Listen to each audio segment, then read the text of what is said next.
Sa buhok, papasa kaya sa panlasa ng kanilang mga customer ang bagong haircut.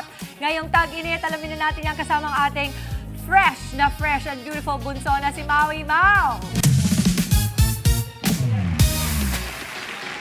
Good morning, mamas! Eto na nga, happy Monday! Kakaiba ang galing mo kapatid ngayong umaga kasi nga ang ating labanan ay through gunting. Pero in a good way. Yung nakakapogi at nakakaganda na paraan. Nandito tayo sa El Barbero Haircut and Shave dito po sa Quezon City. At kita nyo naman po, dito sa likod ko, kasalukuyang nagpe-finishing touches na sila. Kasi kanina, nag-start na pong maggupit.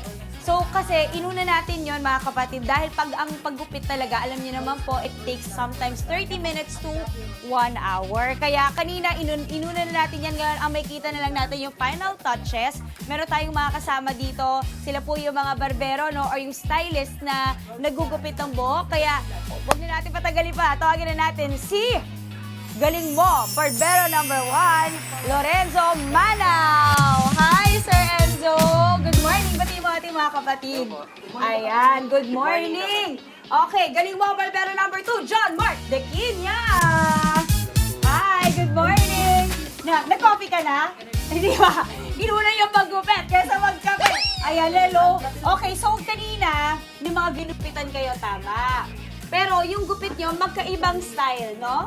Magkaibang style. So, yung ganitong style, gaano katagal mo ginawa, Sir Enzo?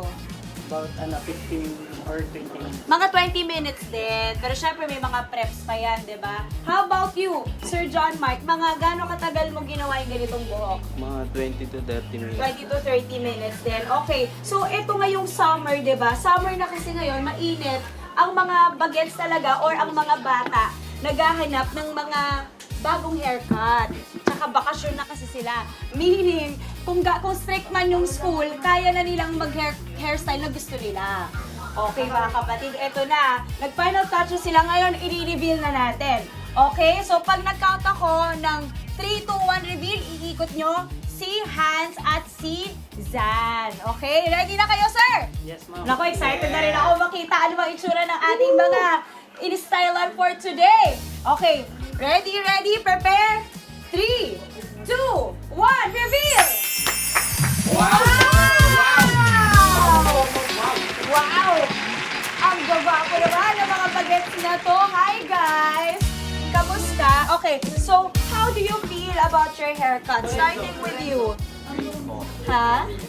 You feel great? You like it, the bangs? Gusto mo siya?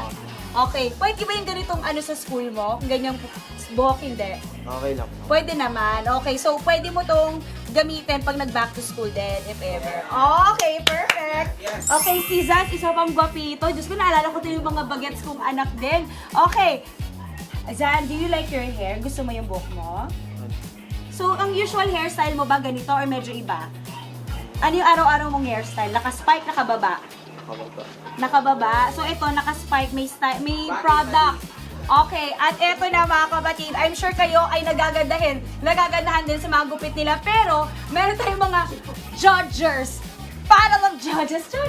Ayan, panel of judges natin. We have Miss Kat, Angeli, and Zai. Hi, Zai. Hi, ma'am. Okay, so ganito ang gagawin natin, ha? Kasi pareha silang magaling. Pero kailangan may isa tayong piliin na mas gusto nating haircut. So between po the two boys, Miss Kat, sinong nagustuhan mo?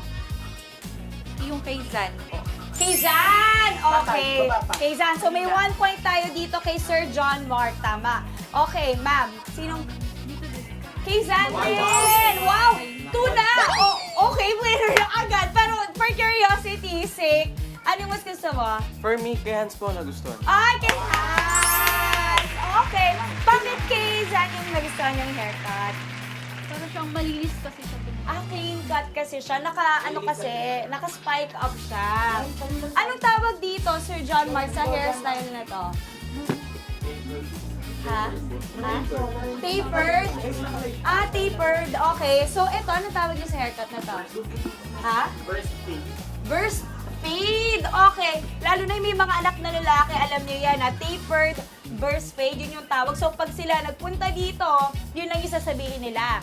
Ano ulit to? Tapered. Tapos ito, burst Shade. Ako'y ang ganda. Pero syempre, dahil today pareha silang magaling pero may isang mas marami ang boto which is si John Mark. So congratulations!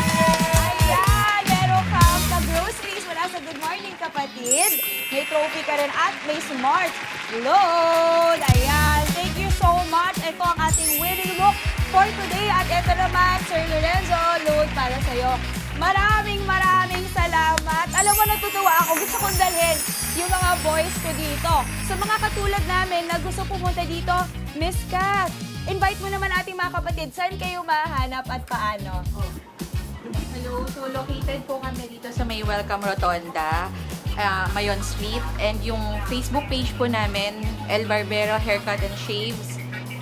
Contact number, nandun na rin po sa details ng Facebook po rin. Ayan, Miss Kat! Maraming salamat. Alam niyo na mga kapatid, i-visit niyo po ang kanilang social media pages. Again, El Barbero Haircut dito po sa Quezon City. Thank you, guys! Thank you so much! Sir John Mark, maraming salamat. Sir Enzo, thank you. Back to the studio muna.